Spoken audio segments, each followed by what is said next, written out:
Hey everybody, welcome back to the channel. So today I just wanted to talk a little bit about why I stopped caring about what people think in my 50s and later years. So I wrote down a few little notes here on my paper just so that I can keep track of what I want to talk about, which I do pretty much in every video. So if you guys see me looking down, I'm just looking at my notes because it kind of keeps me on track. I find if I don't have notes in front of me, I just get sidetracked and I just, I can't stay on task or I just completely like, what the heck am I even talking about? And I had to stop the video and do it all over again. So anyway, my notes are here. That's why I use them for. So, why I stopped caring what people think in my 50s. I don't think it's really that I stopped caring what people think, because there is a part of me, even now as I'm getting older, I still care about what people think. I think I'm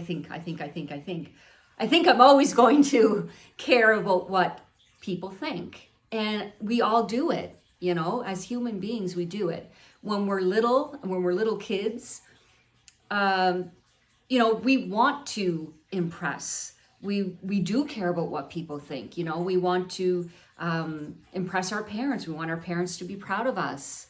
We want to impress our friends. And we do care about what people think, especially when we're younger, because when we're younger, we're trying to stay in the in crowd, like if so-and-so is wearing those, those trendy pants, your kids, you're going to your parents and saying, oh, I got to go out and buy these pants because everybody else is buying it too. And, I remember when I was younger, I bought my very first pair of, I didn't buy them for my birthday. My parents bought me my very first pair of Santana jeans. I don't know if you guys remember. If you're my age, you probably remember Santana jeans. They were the in thing and they weren't cheap. I remember my parents going out and buying me these Santana jeans. I loved them. I was so happy when I got them for my birthday. I ran upstairs. I grabbed a pair of scissors and ran upstairs. My parents thought, oh, okay, she's just trying them on or whatever. And I came out of my room and I went downstairs and I was so happy. I did like a little twirl in front of my parents and I was so excited. I was going out that night and I had cut my jeans up. I took the scissors upstairs and I cut up my brand new, expensive Santana jeans. Now, my parents weren't that impressed, but they didn't say anything because they knew I was so happy and, they didn't want to upset me. They just kind of, didn't say much and I went out and it was all great. But the reason why I cut my jeans up is because back then in the 90s, that was the in thing, like you got to put holes in your jeans. And I wanted to put holes in my jeans so that, everybody else had Santana jeans. Everybody else had, holes in their rips in their jeans. I wanted to be like everybody else. I wanted to impress my friends. And it made me happy. It impressed me. I was happy going out with these jeans on that had holes all in them. Now you can buy jeans like that. You don't need to take the scissors in your room and cut them up. You buy them that way. But when we're young, especially teenagers, more so I think for teenagers, you want to impress your friends. You want to be with the in crowd, you do care about what people think. And I think as you get older, and I know I keep saying I think, I'm sorry about that, my apologies. When you get older, I don't think it matters so much anymore what people think because you're coming into your own. You're mature. You want to do what you want to do and you don't want to apologize for it and you shouldn't have to apologize for it. So I have a few things written down that kind of stands out to me. I don't need approval from other people. So not caring what people think. You don't need approval from anyone else. You're old enough now. You want to go out and buy that shirt, go out and that, favorite shirt that you like, go out and buy it and wear it. It doesn't matter what other people think. If wearing that shirt and that color makes you happy, then by all means do it. You don't need to apologize for it. You don't need to get approval from anyone. I remember sitting down with my husband at the table one day and we were chatting about something and there was something that I wanted And I sat at the table with him and I'm like, you know what? We're married. We make decisions together, and that's all good. And I think you should make decisions together when you're married. But this was something that I wanted. And I sat at the table and I said, look, I'm a 52-year-old woman. This is what I want to do. And this is what makes me happy. And I'm doing it. And that was it. He said, okay, well, sure, go right ahead. But I still feel sometimes that I need to, I don't know, explain myself when I want to do something. I feel that need to, I always have to back it up. I have to explain myself. Another one is not disappointing anyone. That's a really big one. I struggle with that. Still, I struggle with that. I don't want to disappoint anybody. I don't want to say the wrong thing. I don't want to upset the boat, rock the boat, upset anyone, disappoint anyone. But you know what? Sometimes you just, if they don't agree with you, then they don't agree with you. That's it. I don't care what they think. I'm going to make my decisions. I'm going to do what I want to do. As long as you're not doing anything that's, not good for you or not healthy or something that's going to hurt you, like, yeah, why not? I mean, of course your family are going to step in if they think that the decision you're making is like, oh God, you really, really, really shouldn't do this. This is not good. You have to take that in. You have to take, those are the exceptions. I'm just talking about just random everyday things, whatever. So anyway, that's another one. The power of saying no without explaining yourself. You don't need to explain yourself when you say no. I explain myself all the time. I just said that, I feel like the decisions I make, or if I say no, I always have to come up with something afterwards. Well, I'm making this decision because, or I'm saying no because this is why I'm saying no. When really, when you say no to something, no is no.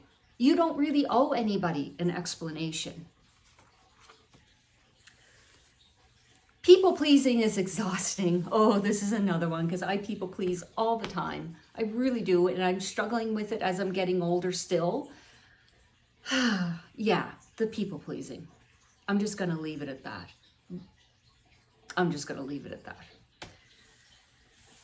Not needing to impress anyone. You don't need to impress anyone. Just impress yourself. If it makes you happy, then you've just impressed yourself. You don't need to impress anybody else. Social media,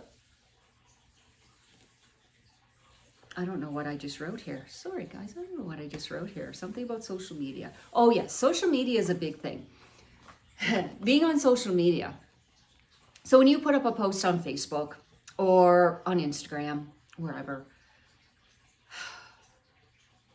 you don't have to care about what people think. Really, it's your post. It's your Facebook profile. If you post it up and somebody else comes along and says, well, I don't think you should have posted that, or blah, blah, blah, blah, blah. I have like my views on that are sort of kind of iffy, because I don't believe in posting derogatory things or things that are just not nice, or airing out your dirty laundry. Like, to me, that's just my personal opinion. When I post things up on Facebook, I try and stay positive. I don't post anything up that has like swear words or anything in it. I keep it fairly clean, but when you have an opinion on something and that opinion really means something to you, and it's something you truly care about and you're passionate about, then why not? Sure. It's your Facebook profile or it's your Instagram profile. If it's something you're genuinely passionate about and you really want to, say it out loud to people, whether it's something you're excited about, you're happy about, and you want to share it, or even if it's something that you're struggling with, yeah, why not? You know, sometimes we have to be a little bit vulnerable. And I think it's okay to be a little bit vulnerable. And I think it's okay to not always care what people think when you're pouring your heart out and you're being a little vulnerable out there. So, yeah. What else do I have here? I'm being my authentic self. So, when you don't care what other people think, especially in your 50s and older,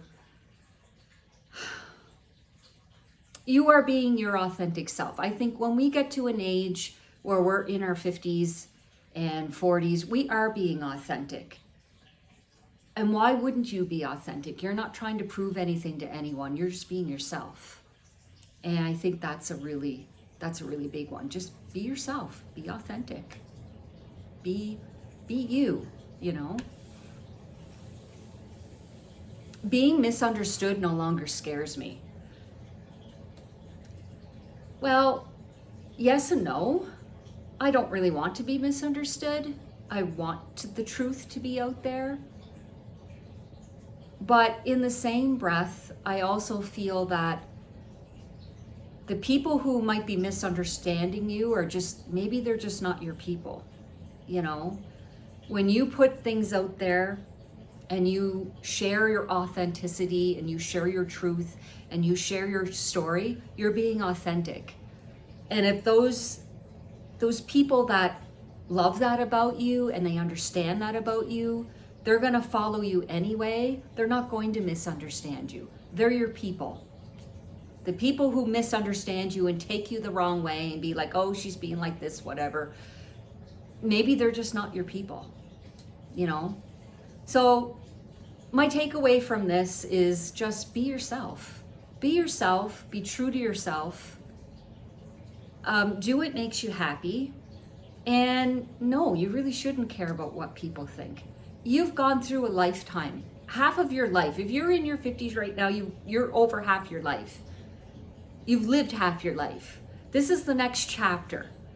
So take that next chapter and just